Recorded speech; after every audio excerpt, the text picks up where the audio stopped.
ఏదైతే వచ్చినటువంటి పత్రికలోనే వార్తలు మనం గమనించడం ఇదే అంశానికి సంబంధించి విశ్లేషించడానికి మనతో పాటు బీఆర్ఎస్ నాయకులు బొల్లం మల్లయ్య యాదవ్ గారు ఉన్నారు. గుడ్ మార్నింగ్ అండి మల్లయ్య యాదవ్ గారు. అలాగే ప్రముఖ రాజకీయ విశ్లేషకులు దత్తాత్రేయ గారు ఉన్నారు మనకు. నమస్తే అండి దత్తాత్రేయ గారు. రోజుకు అంశాన్ని తెరపైకి వస్తున్నటువంటి అంశం ఏదైతే సింగరేణికి సంబంధించి మొత్తానికి ఏదైతే బొగ్గు గనులు కావచ్చు, లేకుంటే సోలార్ కావచ్చు, ఇంకా చాలా అంశాలు మొత్తానికి అన్ని స్కామ్ల విషయాలే బయటకు వస్తున్నటువంటి అంశం. దీనికి సంబంధించి బట్టి విక్రమార్క స్పందించిన తీరుకు సంబంధించి మీరేమంటారు? తెలంగాణ రాష్ట్రంలో గుమ్మడికాయల దొంగ ఎవరంటే బుధాలు తడుముకున్నట్టుగా కాంగ్రెస్ పార్టీ నాయకుల యొక్క అవినీతి బండారం బయటపడుతున్నా కొద్దీ నువ్వంటే నువ్వు అని చెప్పేసి ఒకరి మీద ఒకరు దుమ్మెత్తి పోసుకునేటువంటి పరిస్థితికి దారితీసింది. ఇవాళ వాళ్ళ అవినీతి వాటాల పంపకాలు ఏ గుట్టు చప్పుడు లేకుండా జరిగి ఉంటే ఇవాళ బయటకు వచ్చేది కాదు అని వాళ్ళు అనుకుంటున్నారు. పిల్లి ఎన్ని రోజులు కళ్ళు మూసుకొని పాలు తాగుతుందండి. బలమైనటువంటి ప్రతిపక్షంగా ఇవాళ బీఆర్ఎస్ పార్టీ తెలంగాణ ప్రజల పక్షాన ఈ సమాజంలో జరుగుతున్నటువంటి కాంగ్రెస్ పార్టీ అధికారంలోకి వచ్చిన ఈ 2 సంవత్సరాల్లో జరుగుతున్న ప్రతి భూకుంభకోణాలు కావచ్చు, లేకపోతే వాళ్ళు చేస్తున్నటువంటి అవినీతి దందాల వ్యవహారాలు కావచ్చు, తెలంగాణని కంటికి రెప్పలా కాపాడుకుంటూ వాళ్ళు బయటకు తీస్తున్న ప్రతిసారి వాళ్ళు ప్రతిదాడి చేసేటువంటి ప్రయత్నం చేస్తూ ఉన్నారు. ఒకటి మాత్రం చాలా క్లియర్, సింగరేణి వ్యవహారంలో ఖచ్చితంగా 100% కుంభకోణం జరిగింది అనేటువంటిది కుండబద్దలు కొట్టినట్టుగా బట్టబయలైంది. ఇవాళ డిప్యూటీ సీఎంగా ఉన్నటువంటి మల్లుబట్టి విక్రమార్క గారు కావచ్చు, కోమటిరెడ్డి వెంకరెడ్డి గారి బ్రదర్కి సంబంధించినటువంటి అంశం కావచ్చు, ముఖ్యమంత్రి గారు స్వయాన తన సొంత బావమరిది గారికి అప్పచెప్పాలనేటువంటి అంశం కావచ్చు, ఈ ముగ్గురి అంశాల మధ్య ముడిపడ్డున్నటువంటి అంశం ఆధిపత్య పోరులో భాగంగా నాకంటే నాకు అని నైనిక్ బొగ్గుగని కుంభకోణాన్ని బీఆర్ఎస్ పార్టీ చాలా చాకచక్యంగా తెలివిగా లోతైనటువంటి అధ్యయనం చేసి అసలు ఏ స్థాయిలో అవినీతికి పూనుకుంటా ఉన్నారు అనేటువంటి అంశాన్ని బయటబయలు చేయడం వల్ల ఇవాళ అదే బీఆర్ఎస్ పార్టీ నాయకులకు 6 గంటల ముందు ప్రెస్ మీట్ పెట్టి ఆ నైని కుంభకోణం వ్యవహారం మొత్తాన్ని ఒక ఆర్డర్లో ప్రజెంటేషన్ చేసినటువంటి హరీష్ రావు గారికి రాత్రి 7 గంటలకు 8 గంటలకు సిట్ నోటీసులు వెళ్తాయి. మిగతా ఇంకొక అంశం పైన భూ కుంభకోణం పైన ఇవాళ హిల్ట్ చట్టం పైన ఇవాళ హైదరాబాద్లో ఇండస్ట్రియల్ ల్యాండ్ ట్రాన్స్ఫర్మేషన్ చట్టాన్ని 5 లక్షల వ్యవహారం దాని వెనకాల కుంభకోణం దాగి ఉంది అనే విషయాన్ని పూర్తి స్థాయిలో అధ్యయనం చేసినటువంటి నాయకుడిగా కేటీఆర్ గారు దాన్ని బట్టబయలు చేస్తే ఆయనకు సిట్ నోటీసులు. పోలీసులు కూడా రాష్ట్ర ప్రభుత్వానికి కాంగ్రెస్ నాయకుల్లా వ్యవహరిస్తున్నారు అని చెప్పేసి ఇంకో నాయకుడు ఆ వ్యవస్థ నుంచి వచ్చి అందులో ఉన్నటువంటి పని విధానాలు ఏ విధంగా చేయాలని ఆ డ్యూటీకి సంబంధించిన అంశాలను బట్టబయలు చేస్తే ఆయనకు నోటీసులు ఇచ్చేటువంటి ప్రయత్నం. ఇవాళ చాలా స్పష్టంగా ఓటుకు నోటు కేసులో దొంగగా దొరికిపోయినటువంటి రేవంత్ రెడ్డి గారి అంశాన్ని గతంలో విచారించినటువంటి వ్యక్తి కావచ్చు, లేకపోతే చూసినటువంటి వ్యక్తి ఇవాళ సజ్జన్నార్ గారు ఆయన పైన మాట్లాడేటువంటి ప్రయత్నం చేశారు. మీ మీద కూడా ఆంధ్ర ప్రాంతంలో చాలా ప్రాంతాల్లో కేసులు నమోదైనాయి ఆ అంశం పైన అని చెప్పిండ్రు ఆర్ఎస్ ప్రవీణ్ కుమార్ గారు. అట్లాగే ఇప్పుడు ఈ డీజీపీగా ఉన్నటువంటి శివధర్ ఆయన నాడు కేసీఆర్ గారి ప్రభుత్వంలో ఇంటెలిజెన్స్ చీఫ్గా వ్యవహరించారు. మరి మీరు నాడు ఈ ఫోన్ టాపింగ్ వ్యవహారం కావచ్చు, మిగతా వ్యవహారాల్లో కావచ్చు పూర్తి స్థాయిలో నాడు ప్రభుత్వం పైన ప్రతిపక్షాలు కానీ లేకపోతే మిగతా సంఘాల నాయకులు కానీ సమాజంలో జరుగుతున్నటువంటి ధర్నాలు, రాస్తా రోకోలు, ప్రభుత్వ వ్యతిరేక పోరాటాలపైన ఎప్పటికప్పుడు ముఖ్యమంత్రి గారికి బ్రీఫింగ్ చేసేవారు. మరి ఇవాళ నేడు మీరు డీజీపీగా కొనసాగుతున్నారు కదా, మీరే డీజీపీ అయిన తర్వాత మీ ముందు మీరు ముఖ్యమంత్రి గారికి ఏ రోజుకి ఆ రోజు బ్రీఫింగ్ చేస్తున్నారా లేదా?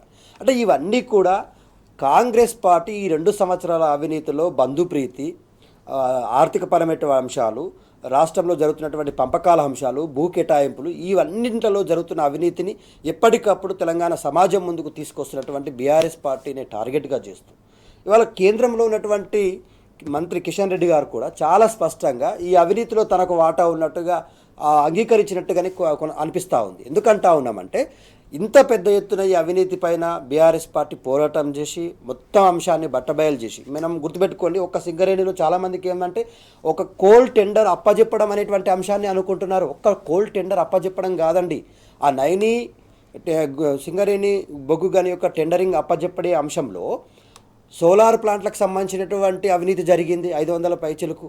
అందులో హరీష్ రావు గారు చాలా స్పష్టంగా క్లియర్ చెప్పారు, సింగరేణే చేసేది. అందులో ఉన్నటువంటి మిషన్స్ కానీ లేకపోతే కోల్ సప్లై ఇన్సైడ్స్ అవుట్సైడ్స్ ఇన్సైడ్కి తీసుకొచ్చేటువంటి వెహికల్స్కి డీజిల్ సప్లై అంశాన్ని సింగరేణే చేసేది గతంలో. అది కూడా ఇప్పుడు ఏదైతే టెండర్లో పార్టిసిపేట్ అయ్యి టెండర్ పొందినటువంటి సంస్థకి అప్పచెప్పారు. డీజిల్ కుంభకోణానికి నాంది బలికిండ్రు, సోలార్ ప్లాంట్ల కుంభకోణానికి నాంది బలికిండ్రు.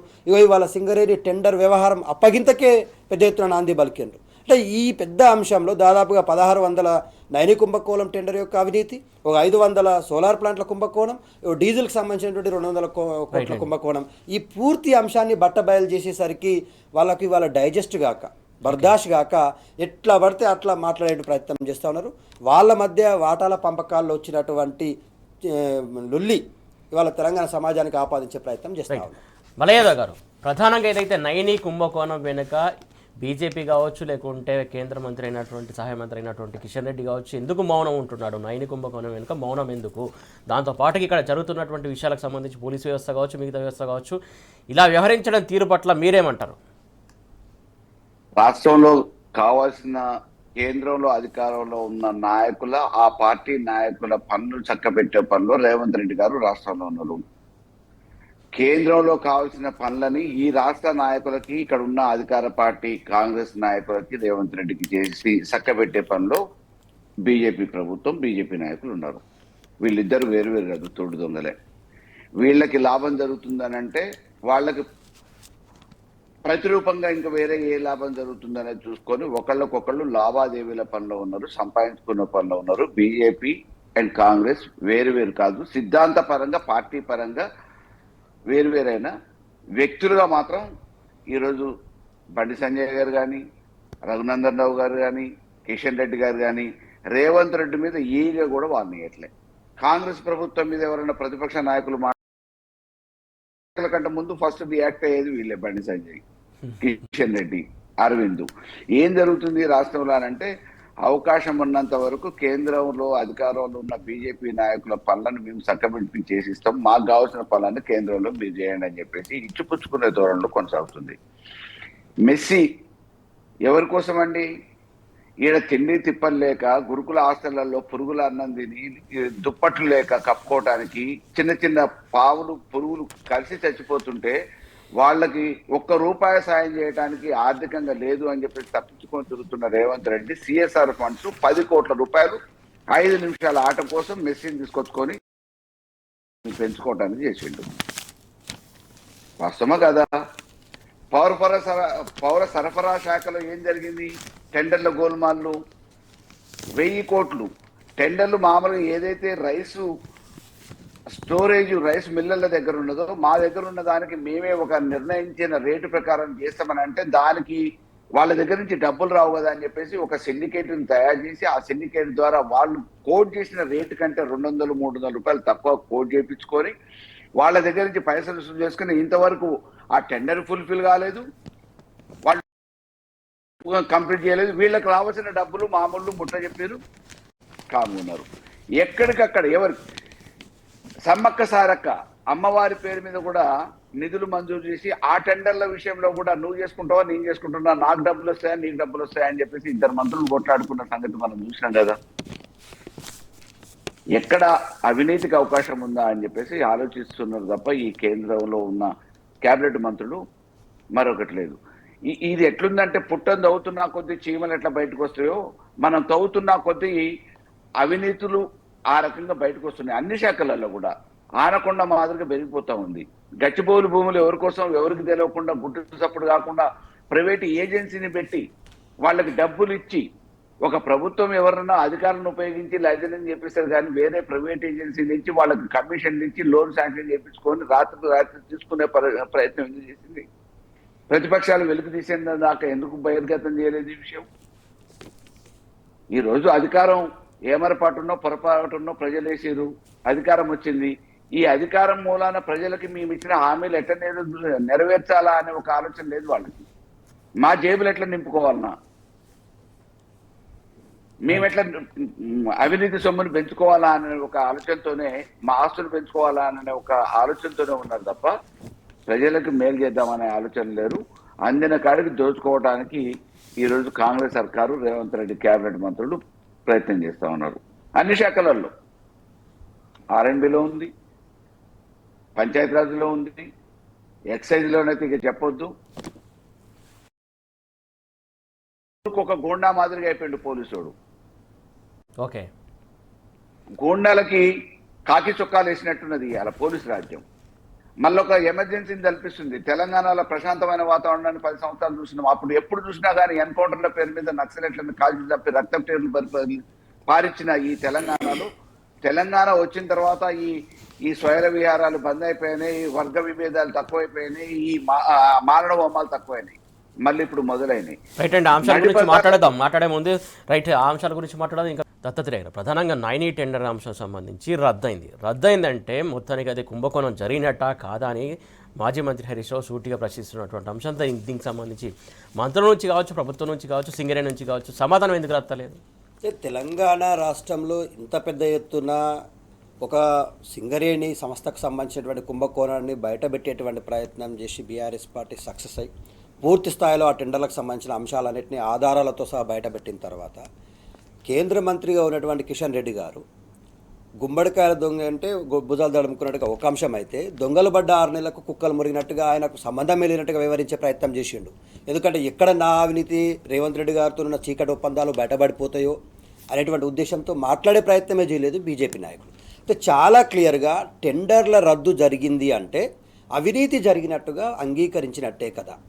కేంద్రం ఉటావుటిన కిషన్ రెడ్డి గారి సమక్షంలో, ప్రధానమంత్రి గారి సమక్షంలో క్యాబినెట్ జరిగిన తర్వాత కిషన్ రెడ్డి గారు ఇమీడియట్గా బయటకు వచ్చి, మరి ప్రధానమంత్రి గారు కావచ్చు మిగతా సహచార మంత్రులు ఏమన్నారో తెలియదు కానీ ఇమీడియట్గా బయటకు వచ్చేసి 9E టెండర్ల విషయంలో, సింగరేణి గనుల టెండర్ల విషయంలో మేము కమిటీ చేస్తున్నామని చెప్పేసి 3 రోజుల్లో రిపోర్ట్ ఇవ్వాలని, 3 డేస్లోనే రిపోర్ట్ సబ్మిట్ చేయాలని చెప్పేసి టెండర్లకు సంబంధించినటువంటి రద్దు అంశం ఇక్కడ డిప్యూటీ సీఎంగా బట్టి విక్రమార్క గారు ప్రకటిస్తారు. టెండర్లు జరిగితే 6 టెండర్ల యొక్క వ్యవహారాన్ని అట్లాగే కొనసాగిస్తూ కేవలం ఒకే ఒక 9E బొగ్గు గని కుంభకోణానికి సంబంధించిన టెండర్లు మాత్రమే రద్దు చేసిర్రు అంటే పూర్తి స్థాయిలో అవినీతి జరిగింది ఈ టెండర్ల వ్యవహారంలో, పంపకాల విషయంలో అనేటువంటిది అంగీకరించినట్టే కదా. ఇది అంగీకరించినప్పటికి కూడా మళ్ళీ కేంద్ర మంత్రులు కొనసాగుతున్న వాళ్ళకు నిజంగానే వాళ్ళకు ఏమన్నా సోయి ఉంటే, అసలు అవినీతి చేసింది కాంగ్రెస్ పార్టీ నాయకులు నాయన నుంచో, అసలు మన దరిద్రానికో మన సక్కదానానికో ఏమో కానీ కేంద్ర మంత్రి కిషన్ రెడ్డి గారు కూడా బొగ్గు గనుల శాఖ మంత్రి, బట్టి విక్రమార్క గారేమో తెలంగాణ గనుల శాఖ మంత్రి. వీళ్ళిద్దరికీ ప్రమేయం లేనట్టుగానే టెండర్లు పంపకాలైపోయినాయి. ముఖ్యమంత్రి గారి భావమర్దికి సంబంధించిన సంస్థకు టెండర్లు అప్పగింత అయిపోయింది. సర్టిఫికేట్ వెరిఫికేషన్ ఇచ్చేస్తారు, సైట్ విజిట్ సర్టిఫికేట్ ఇస్తారు, ఎవ్రీథింగ్ ఇచ్చేసి చీకటి ఒప్పందాలు చేసుకుంటారు. తీరా నాకు తెలియదు అన్నట్టుగా వాళ్ళే ముందుకొచ్చి, దొంగలే ముందుకొచ్చేసి దొంగ అన్నట్టుగా ప్రెస్ మీట్లు పెట్టి మాట్లాడేటువంటి ప్రయత్నం చేస్తారు. ఆ బండి సంజయ్ మాట్లాడతాడు, ఆయనకైతే తల ఉండదు, తోక ఉండదు, ఏమి విషయం మాట్లాడుతున్నాడో, ఎన్ని అంశాలకు టెండర్లు జరిగినాయో, ఈ టెండర్ వ్యవహారం ఏమేం జరిగిందో, సైట్ విజిట్ సర్టిఫికేట్ అంటే ఏందో తెలియకుండానే మాట్లాడే ప్రయత్నం బండి సంజయ్ గారు చేస్తారు. కాదు, ఇప్పుడు బట్టి కూడా ఇంకొక మాట మాట్లాడదు పదే ఈ ఫైల్కి సంబంధించి ప్రభుత్వానికో మంత్రుల దగ్గరకో రావు, అది సింగరేణి సంస్థ ఉంది, అక్కడ ఉంటాయంటారు. ఈయన దేనికి మంత్రి? ఆ శాఖకు సంబంధించినటువంటి ఇన్వాల్వ్మెంట్ ఉండదా? ఈయనకు తెలియదా? అసలు చెప్పాల్సిన అవసరం కూడా సింగరేణికి ఉండదా? క్లియర్గా బట్టి విక్రమార్క గారు అంగీకరించినట్టే కదా, నేను అసమర్థుడిని, నా శాఖకు సంబంధించిన అంశాల విషయంలో కూడా నేను నిర్ణయాలు తీసుకోలేని స్థితిలో ఉన్నా, నా సంస్థ నిర్ణయాలు కూడా డైరెక్ట్గా ముఖ్యమంత్రి గారో లేకపోతే ముఖ్యమంత్రి గారి బావమరుదులో తీసుకుంటా ఉన్నారు, కాబట్టి నేను నా సంస్థ నిర్ణయాలను తీసుకోలేకపోయినా అని ఆయన చేతగానితనాన్నో లేకపోతే ఆయన అసమర్థతనో ఆయన అంగీకరించినట్టే అయింది ఒకటి. రెండోది, ఇంత పెద్ద సంస్థకు ఇన్ఛార్జి సీఎండీ ఏందండి నాకు అర్థం కాదు. మేము గతంలో 2014 నుంచి 2023 వరకు పూర్తి స్థాయి సీఎండీని అపాయింట్మెంట్ చేసి ఆ సమస్య యొక్క బాగోగులు కానీ 2022-23 సంవత్సరం అత్యధిక సింగరేణి టన్నుల యొక్క వ్యవహారాన్ని మనం అది తీయడంలో నంబర్ 1 స్థాయిలో ఉంది. మొత్తం తెలంగాణలో ఉన్నటువంటి కాదు, దేశంలో ఉన్నటువంటి కోల్ మైనింగ్స్లో తెలంగాణ నంబర్ 1లో ఉంది 22-23 సంవత్సరానికి. కానీ ఇప్పుడు ఈ 2020 వచ్చేసరికి ఇంత పెద్ద స్థాయిలో పడిపోవడం, దాని యొక్క ఉత్పత్తి సామర్థ్యం పడిపోయింది, ఉత్పత్తి పడిపోయింది, ప్రైవేటు వ్యక్తుల యొక్క ఆగడాలు పెరిగిపోయినాయి, టెండరింగ్ వ్యవహారాల్లో. బీఆర్ఎస్ సర్కార్ టైంలో మీరు అన్నట్టు ఏదైతే వాళ్ళకు రావాల్సినటువంటి దీపావళి కావచ్చు, ఏదైతే దసరా కావచ్చు, దానికి సంబంధించినటువంటి బోనస్ చాలా పెంచుకుంటూ పోయినటువంటి క్రమం కనబడింది.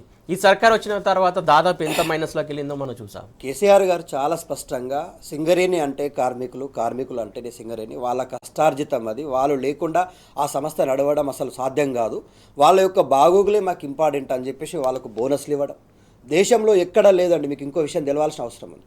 తెలంగాణ రాష్ట్రంలో సింగరేణిలో పనిచేస్తున్నటువంటి కార్మికుల యొక్క పిల్లలకు మెడికల్ సీట్లలో 1% కోటా ఇచ్చిండండి కేసీఆర్ గారు. ఎస్. వాళ్ళ పిల్లలకి మెడికల్ సీట్లలో స్పెషల్ కోటా 1% ప్రవేశపెట్టినటువంటి రాష్ట్రం నా తెలంగాణ. ఆ స్థాయిలో సింగరేణి కార్మికుల యొక్క భవిష్యత్తు గురించి కానీ వాళ్ళ పిల్లల భవిష్యత్తు గురించి కానీ ఆలోచించడం.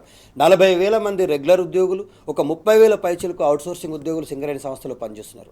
దాదాపుగా అవుట్సోర్సింగ్ కాంట్రాక్ట్ రెగ్యులర్ అన్నీ కలుపుకుంటే 1,00,000 పైచలకు కార్మికులతో ముడిపడినటువంటి కుటుంబాలతో ముడిపడినటువంటి అంశాన్ని ఇంత తేలికగా తీసుకొని రహితంగా వ్యవహరిస్తున్న తీరుకు తెలంగాణ సమాజం స్పందించాల్సిన అవసరం ఉంది, పౌర సమాజం స్పందించాల్సిన అవసరం ఉంది. ఈ అవినీతి పైన కేంద్ర ప్రభుత్వం ఇప్పటికైనా చర్యలు తీసుకోవాల్సిన అవసరం ఉంది. ముఖ్యమంత్రి గారి పైన మీరు సిబిసిఐడితో ఎంక్వైరీ చేస్తారా, సిట్ వేస్తారా, ఇవన్నీ కాదు. ఈ అవినీతి భాగోతంలో అంగీకరించారు కాబట్టి, టెండర్లు రద్దయినాయి కాబట్టి ఖచ్చితంగా వీటిపైన ఏ స్థాయిలో చర్యలు తీసుకుంటారో కేంద్ర ప్రభుత్వం పైన డిమాండ్ చేయాల్సిన అవసరం. మల్లయ్య యాదవ్ గారు, సింగరేణి ఒకప్పుడు బీఆర్ఎస్ సర్కార్ టైంలో సిరులు ఒలిగింది, మొత్తానికి సిరుల పంట పండింది, కార్మికులు కూడా సంతోషంగా జీవించారు. కాబట్టి ఇప్పుడు మొత్తానికి అవినీతిమయమైనటువంటి సిచ్యువేషన్ చూస్తున్నాం. దీంట్లో పాత్ర ప్రధానంగా అటు కేంద్రంలో ఉన్నటువంటి బీజేపీ పాత్ర ఉంది, ఇక్కడ ఉన్నటువంటి రాష్ట్రంలో కాంగ్రెస్ పాత్ర ఉంది.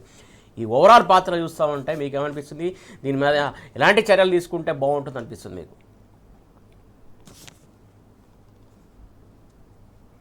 మ్యూట్లో ఉంది, అన్మ్యూట్ చేయండి, ఆడియో రావట్లేదు ఇది.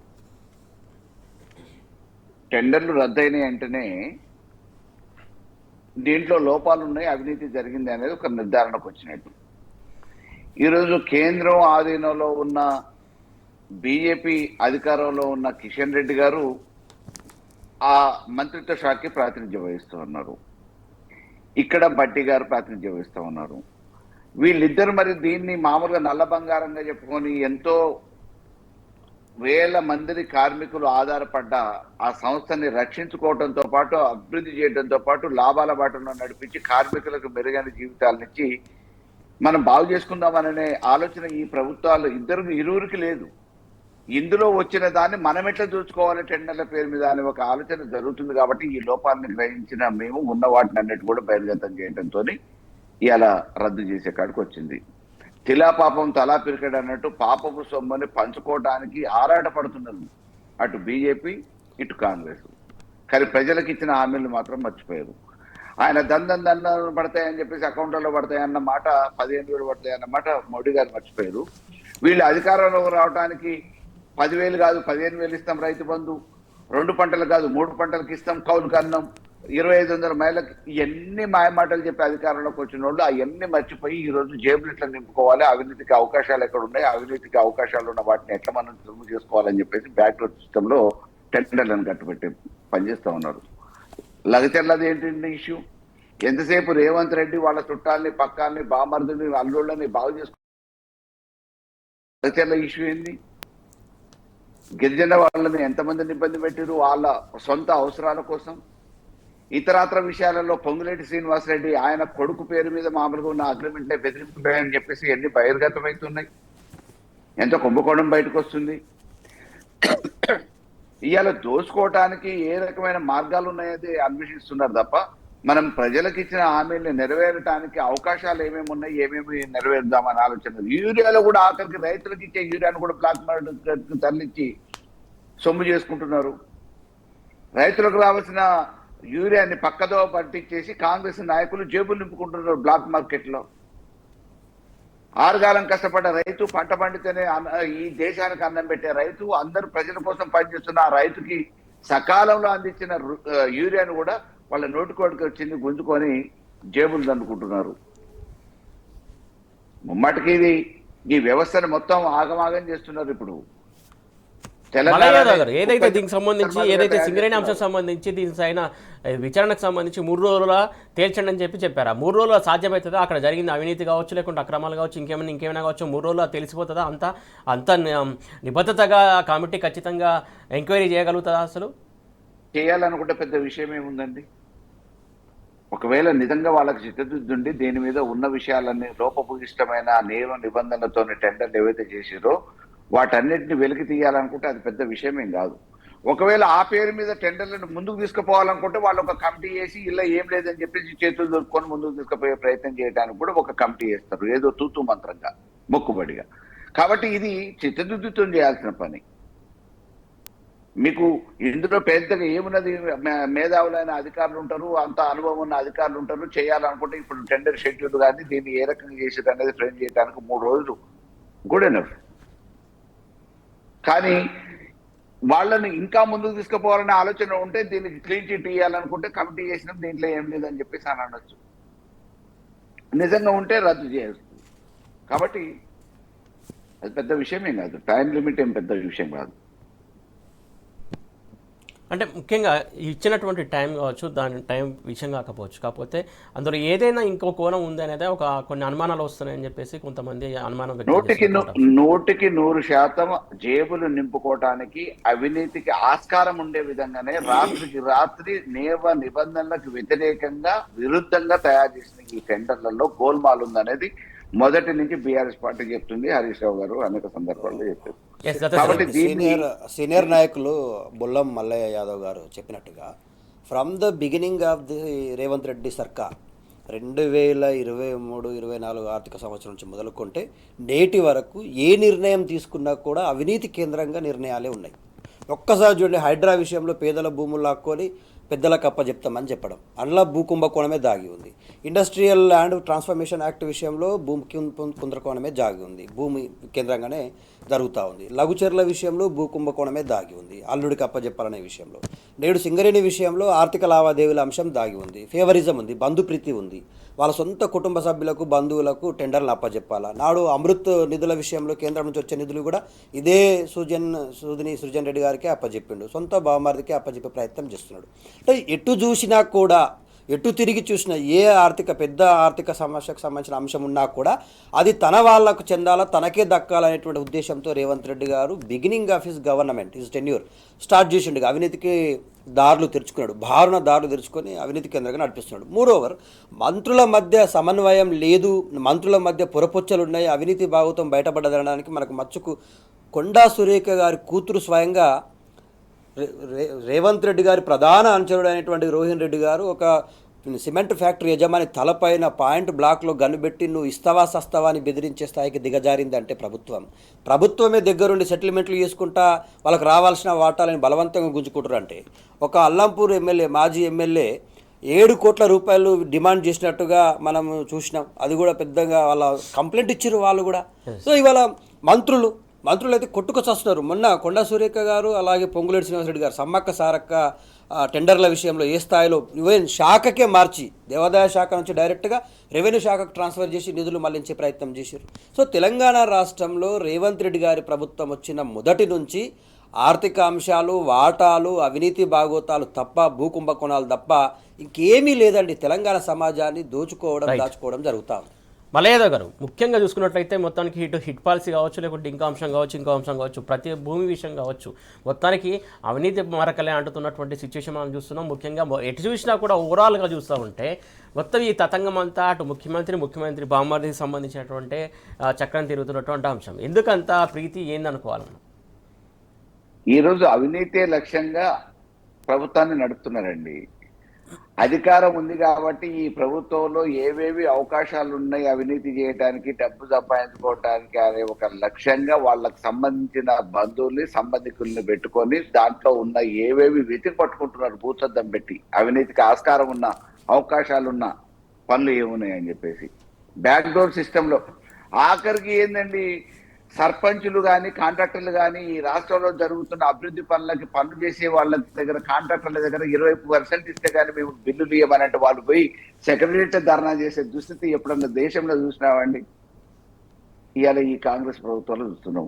వాళ్ళ దగ్గర అంటే మన అభివృద్ధికి సంబంధించిన పనులే కదా, టెండర్లు చేసి వాళ్ళని పనులు చేపిస్తాం, కాంట్రాక్టర్లు పెట్టుబడి పెడతారు, వాళ్ళకు రిలీజ్ చేయాలి, రిలీజ్ చేసిన దానికి వడ్డీలు తీసుకొచ్చి మేము పనులు చేసినాం, మాకు పైసలు కావాలని చెప్పారంటే 20% ఇవ్వని అంటున్నారు. దీనికో దళారీ వ్యవస్థ, మళ్ళా ఆ దళాలకు ముట్ట చెప్పాలి. ఏం జరుగుతుంది ఈ రాష్ట్రంలో అంటే ఏవో చెప్పుకుంటూ పోతే చాంతాడంతున్నాయి. ఈ రోజంతా కూడా సరిపోదు. వాళ్ళు చేసింది ఏమైనా అభివృద్ధి అంటే ఎక్కడ కూడా తట్టెడు మట్టి, గ్రామ పంచాయతీలు కూడా అభివృద్ధి కోసం రూపాయి ఇయ్యలే. వాళ్ళ సంక్షేమం కోసం ఏమైనా చూసి రానంటే ఇచ్చిన హామీలు ఈ సంక్షేమపరంగా ఒక్కటి చేయలే. బస్సులలో మీరు తిరుగుతున్నారు, మేము ఫ్రీ బస్ పెట్టినాం. అరే ఫ్రీ బస్ ఎవరికి ఉపయోగపడుతుందండి?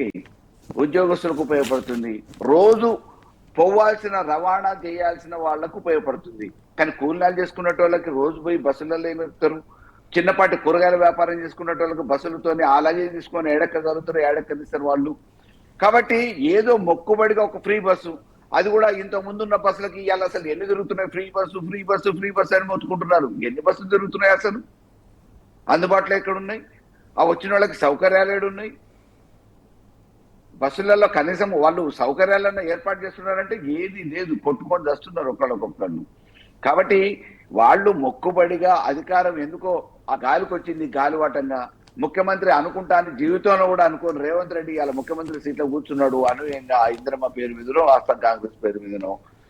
ఇలా అవకాశం లేనోళ్ళు రోడ్డు మీద మామూలుగా ఉత్తగా తిరిగేట వాళ్ళందరూ పోయి మంత్రులు అయ్యారు, కొంతమంది మామూలుగా ఎమ్మెల్యేలు అయ్యారు. వాళ్ళకి అవగాహన రాహిత్యం లేదు, పరిపాలన మీద అనుభవం లేదు.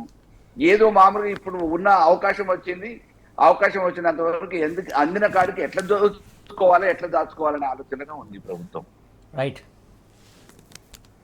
అండి. మొత్తానికి ఏదైతే కాంగ్రెస్ సర్కార్ వచ్చే నుంచి దాదాపు ఈ 2 సంవత్సరాల కాలంలో చేసింది ఏం లేదు. మొత్తానికి ఇలా దోచుకోవాలి అనే అంశంపైన శ్రద్ధ పెట్టింది తప్ప పరిపాలన పరంగా పూర్తిగా వైఫల్యం చెందిందని చెప్పేసి బొల్ల మల్లయ్య గారు అలాగే దత్తాత్రేయ గారు చెప్తున్నటువంటి అంశం. ఇంకా దత్తాత్రేయ గారు స్కామ్లు సంబంధించినటువంటి అంశం మనం మాట్లాడుతున్నాం.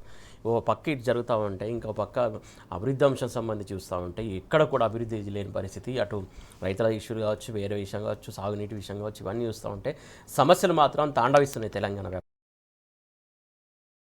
డైవర్షన్ పాలిటిక్స్ కోసం ఇవన్నీ తీసుకొస్తున్నారు అనుకోవాలి. తెలంగాణ రాష్ట్రంలో నీళ్ల దోపిడీ జరుగుతూ ఉందిరా నాయన.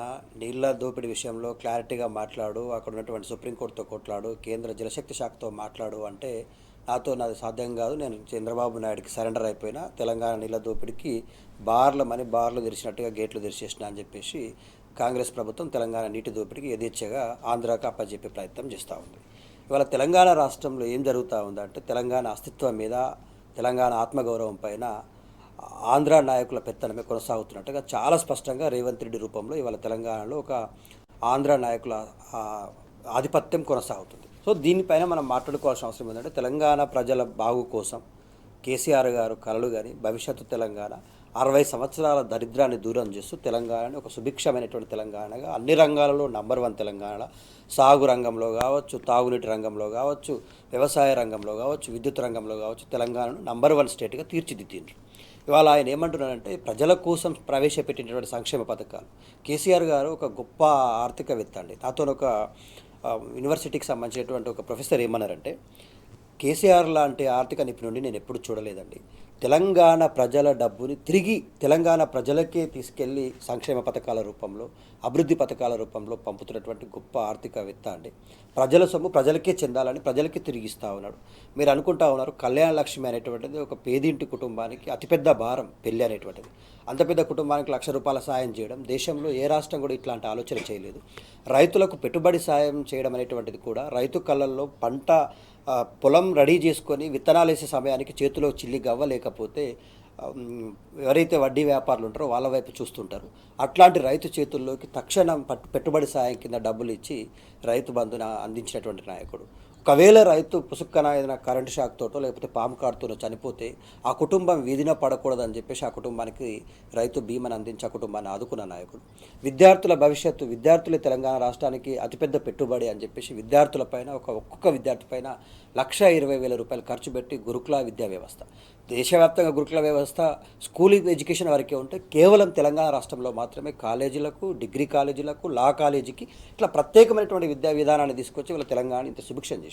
ఇవాళ సంక్షేమ పథకాలన్నీ బంద్ అయిపోయినాయి, సంక్షేమ పథకాలన్నీ అవినీతి పథకాలు అయిపోయినాయి అండి. ఇవాళ రైతు బంధు రావట్లేదు, రైతు బీమా రావట్లేదు, రైతుల రుణమాఫీ లేదు. ఎక్కడ చూసినా కూడా ప్రతి అంశంలో అవినీతి తాండవం చేస్తూ ఉంది. కాంగ్రెస్ పార్టీ అంటేనే స్కాముల పార్టీ. ఏ దాంట్లో అయినా కూడా తన వాటా తేలకుండా, తన పర్సంటేజ్ రాకుండా ప్రజలకు సంక్షేమ పథకాలు ఇవ్వరు, అభివృద్ధి పథకాలు ఇవ్వరు. ఇవాళ ఏ మున్సిపాలిటీకి అయినా వెళ్దాం సురేష్ గారు, గతంలో కేసీఆర్ గారు తెలంగాణ రాష్ట్రం వెలుగుల దివ్యగా ఉండాలంటే మున్సిపాలిటీలు అద్దంలాగా చెక్కిన అద్దంలాగా ఉండాలి, బొమ్మలాగా ఉండాలని చెప్పేసి సెంట్రల్ లైటింగ్ సిస్టము, అద్భుతమైనటువంటి రోడ్లు, మున్సిపల్ కాంప్లెక్స్లు, ఇంటిగ్రేటెడ్ మార్కెట్ యార్డ్స్, ఓపెన్ పార్కులు, ఆ ఓపెన్ పార్కులో ఓపెన్ జిమ్ములు, ప్రతి కుటుంబానికి నాణ్యమైనటువంటి తాగునీరు, 24/7 నాణ్యమైనటువంటి విద్యుత్తు, చదువుతున్నటువంటి విద్యార్థులు, జిల్లాల్లో ఉన్నటువంటి విద్యార్థులకు సపరేట్ లైబ్రరీలు, మధ్యాహ్నం భోజనం వాళ్ళకు, ఆడపిల్లలకు శానిటరీ కిట్లు. ఒక్కటే అండి, ఈ తెలంగాణని కంటికి రెప్పలా కాపాడుకొని మనం అన్ని రంగాలలో నంబర్ 1 స్టేట్గా మనం తీర్చిదిద్దితే రావడమే కాంగ్రెస్ పార్టీ అన్నిట్లలో డమాల్. విద్యుత్ కష్టాలు స్టార్ట్ అయినాయి, నీటి కష్టాలు స్టార్ట్ అయినాయి, రైతుల ఆత్మహత్యలు పెరిగినాయి, విద్యార్థుల ఆత్మహత్యలు పెరిగినాయి. ఇవాళ చావుల తెలంగాణగా కనిపిస్తూ ఉంది. తెలంగాణ అంటే ఆత్మహత్యలో నంబర్ 1 అయింది, అవినీతిలో నంబర్ 1 అయింది, ఆడపిల్లల మీద అగత్యాలలో నంబర్ 1 అయింది. వాళ్ళ మర్డర్ కేసులు పెరుగుతూ ఉన్నాయి, రౌడీజం పెరుగుతూ ఉంది, గుండాయిజం పెరుగుతూ ఉంది. మంత్రులే రౌడీలాగా గుండాలాగా ఫోన్లు చేసి బెదిరిస్తూ ఉన్నారు. ఫోన్ రికార్డ్స్ ఎన్నో బయటకు వస్తూ ఉన్నాయి. సో నేను అనేది ఏంటంటే తెలంగాణ రాష్ట్రంలో కాంగ్రెస్ గ్రహణం పట్టుకుందండి తెలంగాణ ప్రజలకు. ఈ గ్రహణం వీడాలంటే ఏ ఎన్నిక జరిగినా కూడా మనని కంటికి రెప్పలా కాపాడుకున్న నాయకుడు ఎవరు, మనకు సంక్షేమ పథకాలను ఇంటికి చేర్చిన నాయకుడు ఎవరు, తెలంగాణని ఇంత సుభిక్షంగా తీర్చిదిద్దింది ఎవరు, పంట పొలాల్లోకి నీళ్ళని తీసుకొచ్చింది ఎవరు, ప్రజల గుండెల్లో నిలిచినటువంటి నాయకుడు ఎవరు, ఆ నాయకుడికి సంబంధించినటువంటి బీఆర్ఎస్ పార్టీ తెలంగాణ రాష్ట్రానికి రక్ష. బీఆర్ఎస్ పార్టీకి ఓటేసి ఏ ఎన్నికైనా, మున్సిపల్ ఎన్నికైనా, మిగతా ఎన్నికలైనా, సర్పంచ్ ఎన్నికల్లో నంబర్ 1 మనం పర్ఫార్మెన్స్ ఇచ్చినాం. అంటే ఈ ప్రతిపక్షంగా ఈ స్థాయిలో మనం గెలవడం అనేటువంటిది మన నాయకత్వ ప్రతిష్టకు కానీ, మన నాయకుల తీరుతెన్నులకు కానీ నిదర్శనంగా నిలిచింది. సో మున్సిపల్ ఎన్నికల్లో కూడా అదే స్థాయిలో మనం పర్ఫామ్ చేయాల్సిన అవసరం ఉంది. ఈ అవినీతిని అరికట్టాలంటే ఈ 3 సంవత్సరాలు మనం తెలంగాణలో చాలా జాగృతమే. ఇవాళ ఒకవేళ అవినీతిని ఆపకపోయి ఉంటే, సింగరేణి అవినీతిని, ఇవాళ సింగరేణి అనేటువంటిది అవినీతికి కేర్ ఆఫ్ అడ్రస్గా మారేది. అయింది అంటే అది బీఆర్ఎస్ విజయం. ఇవాళ హరీష్ రావు గారు కావచ్చు, కేటీఆర్ గారు కావచ్చు, ఏ అంశంలో అయినా ప్రభుత్వ నిర్ణయాలలో ఎక్కడ అవినీతి దాగిందో దాన్ని బట్టబయలు చేస్తూ ఉన్నారు, తెల్లం చేస్తూ ఉన్నారు. అది నచ్చక వాళ్ళకి నోటీసులు ఇచ్చేసి వాళ్ళని సిట్టు పేరు మీద అక్కడ విచారణ రావాలి, ఇక్కడ విచారణ రావాలని చెప్పేసి ఇబ్బంది పెట్టే ప్రయత్నం చేస్తూ ఉన్నారు. రైట్, మొత్తం చూస్తున్నాగా కాంగ్రెస్ పాలన అంతా మొత్తం పడికేసింది. ప్రధానంగా ఏదైతే తెలంగాణకి ఈ కాంగ్రెస్ పార్టీ గ్రహణంలా పట్టుకున్నది, దీన్ని వీడాల్సినటువంటి అవసరం ఉందని చెప్తున్నారు. ఇప్పుడు మల్లయ్య యాదవ్ గారు, ప్రధానంగా ఏదైతే సింగూరు డ్యామ్కి సంబంధించి దాదాపు చాలా గ్రామాలు తాగునీటికి, సాగునీటికి ఆధారపడి ఉన్నాయి. దాదాపు ఒక 2000 గ్రామాల వరకు ఆధారపడి ఉన్నటువంటి క్రమం. అలాగే ఆ డ్యామ్ కిందనే నీటి అవసరం ఉంది. ఈ నేపథ్యంలో అది మరమ్మతుల పేరిట తాగునీరుకు, అలాగే సాగునీరుకు ఆపేసి బీరు ఫ్యాక్టరీ మాత్రం యథేచ్ఛగా నీరును విడుదల చేస్తున్నటువంటి క్రమం చూస్తూ ఉన్నాం. దీనికి సంబంధించి మీరేమంటారు? ఇప్పుడు వాళ్ళకి సమస్యలు దేన్ని పరిష్కారం చేయాలి? ఫస్ట్ ప్రియారిటీ రైతుల దాహార్తిని తీర్చే గ్రామంలో మంచినీటి సదుపాయమా అనేది ఆలోచన లేకుండా వ్యాపారానికి, ఆదాయానికి సంబంధించి ఈ రోజు రాష్ట్ర ప్రభుత్వం దేని మీదనైతే ఆదాయం ద్వారా, ఎక్సైజ్ ఆదాయం ద్వారా నడపాలనుకుంటున్నారో ఆ ఆదాయాన్ని పెంచుకోవడానికి ఆ బ్రేవరీస్ కంపెనీలకి నీళ్ళు ఇస్తామని అంటున్నారు. కానీ రోజు మంచినీళ్ళు తాగకపోతే ఇబ్బంది అవుతుంది. ఆ మంచినీళ్ళ దారిని తీర్చడానికి ప్రజల అవసరాలు తీరాలి. వ్యవసాయ పంట పండితేనే మనం ఈ జీవనాధారం అవుతుంది. ఈ ఇంతమంది ప్రజలకి ఆహారం దొరుకుతుంది. కాబట్టి రైతులకి ఆ అవకాశం ఉన్న నీళ్లు ఇవ్వాలని అనేది ఆలోచన చేయకుండా ఈరోజు యావత్ తెలంగాణలండి, ఒక్క సింగూరే కాదు, యావత్ తెలంగాణలో ఇప్పుడు నా నియోజకవర్గంలో కూడా నేను తిరుగుతా ఉన్నా. ఎక్కడ చూసినా కానీ ఏమంటున్నారు ప్రజలు, రైతులు? కేసీఆర్ గారు పరిపాలించిన కాలంలో మండు వేసవిలో సైతం చెరువులు అలువులు పోసినాయి, ఊటలు పట్టినాయి. ఇంకా ఎండాకాలమే స్టార్ట్ కాలేదు, ఆల్రెడీ చెరువులు ఎండిపోతా ఉన్నాయి, భూగర్భ జలాలు పడిపోతా ఉన్నాయి, బోర్లు వేపించుకునే దుస్థితి వచ్చింది, వేసవకాలం పంట వేసుకోవడానికి అవకాశం లేదు. మా పరిస్థితి ఏం సార్ అని అడుగుతున్నారు. మేము చెప్తున్నాము, అయ్యా వడ్డిచ్చిన విస్తర లెక్క ఉన్న దాన్ని మీరే కాళ్ళతో తన్నుకున్నారు కదా, ఇవాళ మామూలుగా కత్తి వాళ్ళకి ఇచ్చి మమ్మల్ని యుద్ధం చేయమంటే ఏం చేయగలుగుతాము? 3 సంవత్సరాలు మనం అనుభవించాల్సిందే శిక్ష, మనం వేసుకున్న శిక్షనే ఇది. కాబట్టి రేపు మళ్ళీ ఈ కుక్కలు చింపిన విస్తార మాదిరిగా తయారు చేసిన ఈ రాష్ట్రాన్ని బాగు చేసుకోవడానికి మొన్ననేమో అసలు వనరులుండి మనకి అన్ని రకాలుగా వివక్షకు గురైన మనం రాష్ట్రాన్ని సాధించుకుంటే బాగుపడతామని చెప్పేసి కేసీఆర్ గారు పోరాటం చేసి సాధించిన తెలంగాణలో 10 సంవత్సరాలు మెరుగ్గా చేసుకోవడానికి స్టేట్ అవే మొదలు పెట్టాం కాబట్టి మంచి అవకాశాలు ఉండే. ఇప్పుడు మొదలుపెట్టి కొనసాగుతున్న అభివృద్ధిని ఇప్పుడు ఆపేసి ఏడికాడికి దాన్ని ముక్కలు చెక్కలు చేసారు. కాబట్టి దాన్ని బాగు చేసుకోవాలనుకుంటే ఇంకా 20 సంవత్సరాలు పడుతుంది. మనమే కదా మనం ఈ రాష్ట్రాన్ని ఇట్లా ఆగం చేసుకున్నది, మన ప్రజలే కదా ఏమరపడుతోని, తొందరపడుతోని, ఏదో ఆశతోని మాయమాటలు నమ్మి మభ్యపోతురు కదా అని మేము బహిరంగంగా చెప్పినాం. అవును, నిజంగా ప్రజలు ఒక్కోసారి మామూలుగా ఆ మధ్యన సోషల్ మీడియాలో ఎక్కడో చెంపలు వేసుకుంటున్నారు, చెప్పులతో కొట్టుకుంటున్నారు. అదే పరిస్థితి ఈ రోజు పంట పొలాలు ఎండిపోయే పరిస్థితి వచ్చింది. మళ్ళా బోర్ల కాలం వచ్చింది. ఓకే. ఒకప్పుడు బోర్లు నీళ్లు దొరకక ఏ రకంగా అయితే బోర్లు వేసుకుంటున్నారో ఈ రోజు బోరు మిషన్ ఎడతెరిపి లేకుండా కొడుతుంది డే అండ్ నైట్. ఒక్కొక్క రైతు 4 పాయింట్లు 5 పాయింట్లు వేయించుకుంటుండ్రు నీళ్లు పడక. ఇంతకుముందు ఇట్లా తవ్వితే 10 గజాలు తవ్వితే నీళ్లు వచ్చేది, సమృద్ధిగా నీళ్లు ఉండేది. ఎవరైనా మామూలుగా శంకుస్థాపన చేయాలన్నా, ఇల్లు కట్టాలన్నా బునాది తీస్తే నీళ్ళు వచ్చిన సందర్భాలు ఉన్నాయి. కానీ ఈ రోజు బునాది కాదు, ఉన్న బావిలు ఎండిపోతున్నాయి. పంట వేసుకోవాలనుకుంటే మరి వేసుకోవాలా వద్దా అనేది ఇంత ఒక నిర్ధారణకు రావట్లేదు ఈ ప్రభుత్వం. రైతులకు ఏ సందేశం ఇవ్వట్లే. అయ్యా మీరు పంటలు వేసుకోరు, ఏం కాదు, మేము ఉన్నాము, ఈ నీళ్ళు ఇస్తామని చెప్పి వాళ్ళు చెప్పట్లే. రైట్ అండి. కాబట్టి ఆగమైపోతున్న తెలంగాణని రేపు మళ్ళీ రక్షించుకునే బాధ్యత ఎవరి మీద ఉందంటే ఈ తెలంగాణ ప్రజల మీద ఉంది. ఇప్పుడన్నా ఆలోచించాలని చెప్పేసి మేము కోరుతున్నాం. ఓకే అండి. దత్తాత్రేయ గారు, తెచ్చుకున్న తెలంగాణ ఒక్క నిమిషం. దత్తాత్రేయ గారు, ప్రధానంగా జలమండలి కూడా హెచ్చరికలు జారీ చేస్తుంది. తాగునీటికి సంబంధించి హైదరాబాద్ కూడా చాలా ఇబ్బంది ఎదురయ్యే అవకాశం ఉంది. డ్యామ్లకు సంబంధించినటువంటి నీరు లేని పరిస్థితి, ప్రధానంగా సాగునీటికి తాగునీటికి ఇబ్బంది పెడుతూ మిగతా వాటికి నీటిని కేటాయిస్తున్నటువంటి అంశాన్ని మీరు ఎలా చూస్తారు? అంటే బీఆర్ఎస్ పార్టీ అధికారంలోకి రావడానికంటే ముందు హైదరాబాద్ నగర ప్రజల దాహార్తిని తీర్చినటువంటిది సింగూరు డ్యామ్ అండి. మంజీరా నది పైన ఉన్నటువంటి ప్రాజెక్ట్ అది. అది మెదక్, సంగారెడ్డి జిల్లాలలో వ్యవసాయ భూములకు సాగునీరుకి ఇస్తుంది. అట్లాగే హైదరాబాద్ నగరంలో ఉన్నటువంటి Sangareddy, near by Hyderabad, Patancheru, Beeramguda plus Ameenpur ప్రాంతాలకు పూర్తి స్థాయిలో తాగునీరును అందిస్తుంది. అయితే ఇప్పుడున్నటువంటి ఇండస్ట్రియల్ కారిడార్ల ఏర్పాట్లు యథేచ్ఛగా ప్రభుత్వం ఈ హైదరాబాద్ ప్రజల విస్తీర్ణం పెరుగుతున్న, జీవన ప్రమాణాలు పెరుగుతున్న, వాళ్ళ తాగునీటి అవసరాలని పక్కన పెట్టేసి ఇండస్ట్రియల్ కారిడార్లకు మాత్రం ఆ నీటిని తరలించేటువంటి ప్రయత్నం చేస్తారు. ఆల్రెడీ ఆ డ్యామ్ యొక్క కెపాసిటీ 29 టీఎంసీల నీటి కెపాసిటీ అంటే కేవలం 11 టీఎంసీలకు పడిపోయింది. కారణం ఏంటి అంటే పైన ఉన్నటువంటి మహారాష్ట్ర, అటుపైన ఉన్నటువంటి మిగతా రాష్ట్రాల యొక్క ప్రాజెక్టులు కట్టుకొని నీటి యొక్క ప్రవాహాన్ని ఆపేసిండ్రు. అక్కడ తగ్గిపోయింది, మనకు నీటి ప్రవాహం రావట్లేదు. కాబట్టి వచ్చినటువంటి ఆ నీటిని, ఉన్నటువంటి నీటిని కూడా ముందు చూపుతోటి కేసీఆర్ గారు హైదరాబాద్ చుట్టూ అంటే గ్రీడ్ సిస్టంలో గ్రీడ్ వ్యవస్థను ఏర్పాటు చేసి వాటర్ గ్రీడ్, విద్యుత్ గ్రీడ్ ప్లస్ ట్రాన్స్పోర్టేషన్ గ్రీడ్, ఈ 3 గ్రీడ్లను ఏర్పాటు చేసినటువంటి ఏకైక నాయకుడు హైదరాబాద్ నగరం విషయంలో కేసీఆర్ గారు. మల్లన్న సాగర్ తోటి హైదరాబాద్ చుట్టుపక్కలకు నీళ్ళు రావడం, అటు ఎస్ఎల్బీసీ నుంచి రావాల్సిన వాటర్ ఆలస్యం అవుతుందని చెప్పేసి మల్లన్న సాగర్ తోటి తాగునీరు అందించే ప్రయత్నం చేసినాం.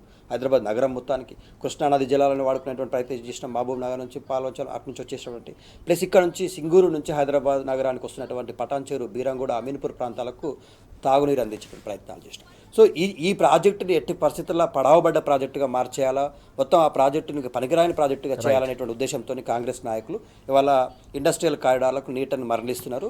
ఇలాంటి నీటి నిపుణుల సూచనలు లేకుండా. సో దీనివల్ల తెలంగాణ సమాజానికి పెను ప్రమాదం ఉంది.